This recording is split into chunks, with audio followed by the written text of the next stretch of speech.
blowing the playoffs.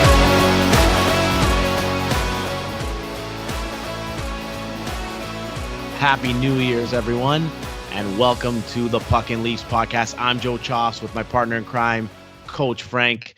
It's our first edition of talking anything Leafs in the new year, and we're going to start by talking about Auston Matthews. Mainly about, are you concerned with Auston Matthews? Because we're officially at the halfway point of the year, and Matthews has 20 goals, on pace for 40 goals. For any other player, you'd say, wow, great season. But for Auston Matthews, not so much. This is a guy that's scored 60 goals last season. It was the first time that was accomplished since Stamkos did it, I think, almost 10 years ago.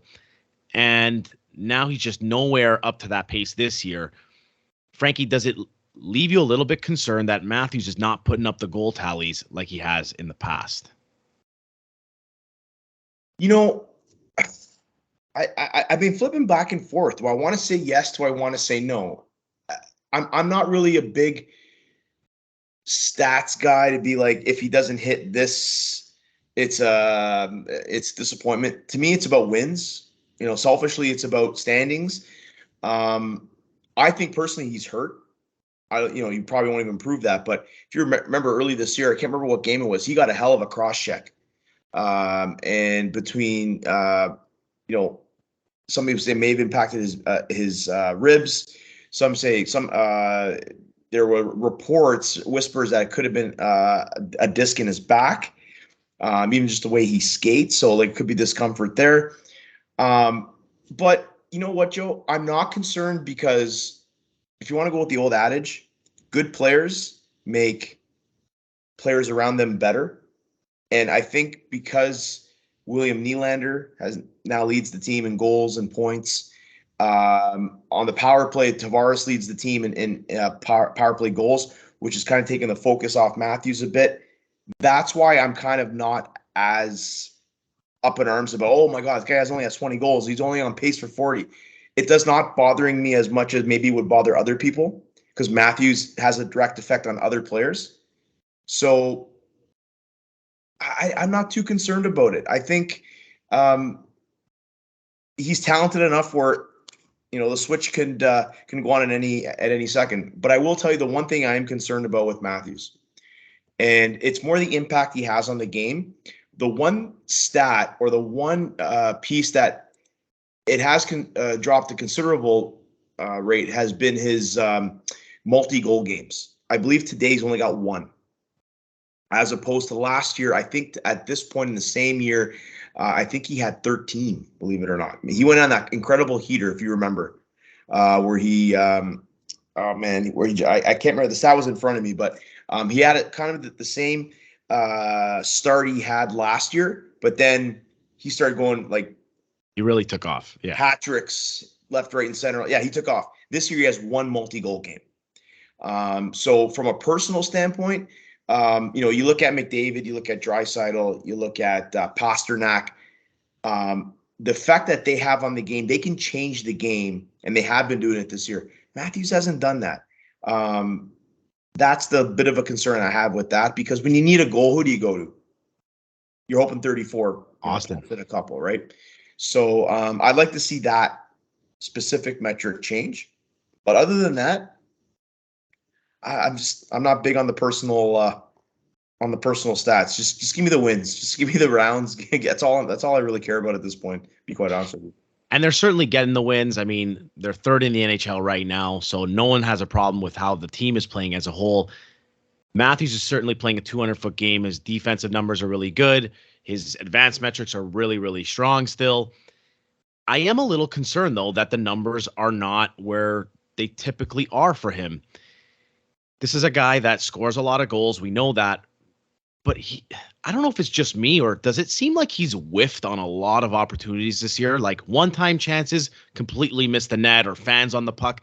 Something that never really happened to him last season. Or even a pass comes across to him and he'll fumble the puck and doesn't get the shot away. It's happened too many times. And I'm wondering if it doesn't seem like it's bothering his confidence because the team is winning. But as a goal scorer, when you are paid to score goals and you love to score goals and you're not scoring goals, it has to have a little bit of an effect on you. And I'm wondering if his confidence isn't exactly where we need it to be. Now, if he ends up scoring 40 goals and the Leafs go on a playoff run, no one will care one bit about his regular season. But if he ends up with 40 goals and they lose in the first round again, this is something that people will pick on because this is what Leafs Nation does. This is what the media in Toronto does. They're going to blame somebody, and he could be a main target for that. He's gotten off pretty scot-free in terms of criticism in years past. Even the series after the Montreal loss, Mitch took most of the heat for that. And I'm wondering if it continues at this rate and they don't have success, if the daggers suddenly point towards him, and then we know he's got 1 year left on his deal next year, what that does for his contract negotiation going into the offseason. He's not scoring a lot of power play goals either. I can go on and on about the power play. I'm not the biggest fan, but we'll leave that for another a time right now. But yeah, it's almost like I'm waiting with bated breath for him to go on a heater and score 2 goals and then score 3 goals and kind of get back into that goal race. But it just doesn't seem to be happening. I don't know. I can't put my finger on it. His shooting percentage is down considerably too. He was at he finished at 11% last year. He finished at 17% last year. He's down to 11, and that is actually a considerable gap. When you look absolutely, but that's what happens when you're fanning on shots and you're missing one-timers. His time on ice seems about the same. He's hovering over 20 minutes, so it's not for the lack of ice time. Different line mates. I don't know how much but his line's been really good. No, but what I'm saying is, just like look at some of the doesn't have Mitch to feed him the puck. Sure. But again, look at Nylander. He's been, he's been excellent this year. Joe, it's a different dynamic on the power play. Maybe they're taking him away a little bit more than prior, but again, they're opening up Tavares and Nylander. So it's almost like, pros and cons. If the team was struggling right now, can you imagine what this conversation would be like? The finger would be pointing right at him, but winning cures a lot of things. And this is kind of gone under the radar, to be quite honest with you, that this team is now rounded into a more team type of scoring approach. They now have three players with 20 goals or more, with Nylander, Matthews, and Tavares, which great stat. And from that standpoint, even though the guy's still on pace for 95 points. I know. But he's still having a good year, but it's when you raise the standard to here. I know. Everyone then all of a sudden expects that. So when you bring it to here in terms of production, everyone is like asking the question and talking about it like we are right now. Okay, even more than the production. I guess what concerns me even more is that, they played half of the games this year. Yeah. How many times after a game did you say Matthews was the Maple Leafs' best player tonight? I could probably count on one hand. You wouldn't even need all your fingers, Frankie, on that one hand. And that's what concerns me. Like there were times where he would just completely take over a game, and every shift you notice him, and he's had moments, but he hasn't had dominating games or performances like he has in the past. So that's what concerns me about the injury thing. It's possible, but at this point, you pretty much in January know who your opponent's going to be. Would you not by now sit him and rest him a little bit so that you get rid of that injury?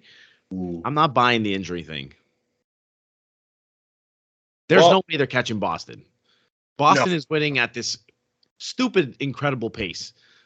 And the Maple Leafs, even winning at 750, you're not going to catch them. So you might as well get ready for that first round series and rest him if he was injured, but I don't think he is. I wonder how much of it is puck luck as well, because he's had some bad misfortune of goalies making like fantastic saves on that too. Yes, yeah. Like I just can't believe he's getting out of nowhere. Like even Carter Hart, the last game against the Flyers, like that toe save, like Jesus. But okay, yeah, he did score, but he's hitting posts like I've never seen before. He's getting goalied.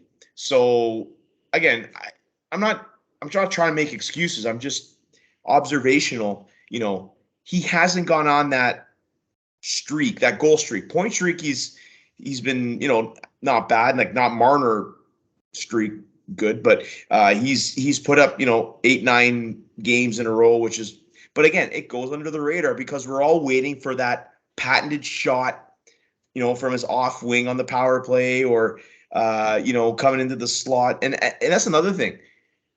Where he's taking his shots too, I wish I had a heat map, but where he's taking his shots is a little different than last year as well. He's not getting the looks I think he's had last year. He's taken more perimeter-based shots, and I don't know if teams are playing him differently like that, but it's definitely not a bad thing. What scares me a little bit is that he's tied with Zach Hyman in goals, and that could start another conversation. Jeez. But I'm not. You know what? There. Maybe he's just saving all his goals for the playoffs, and I really wouldn't have a problem with that. So if you're doing that, Austin, that's great. But let me put a positive spin on this. If this was an Oilers conversation, would you be concerned that Draisaitl only has 22 goals? I'd be far more concerned that I have two of the best players in the world, and my team could barely scrape by and get a playoff spot in a terrible conference and in a terrible division. But that's another conversation for another day. All right, everyone, thank you for tuning in. We want to know below, drop a comment and let us know how concerned are you with Matthews' lack thereof of goal scoring so far this year. We really appreciate the comments, the feedback, everyone, and catch you next one. Catch you next time.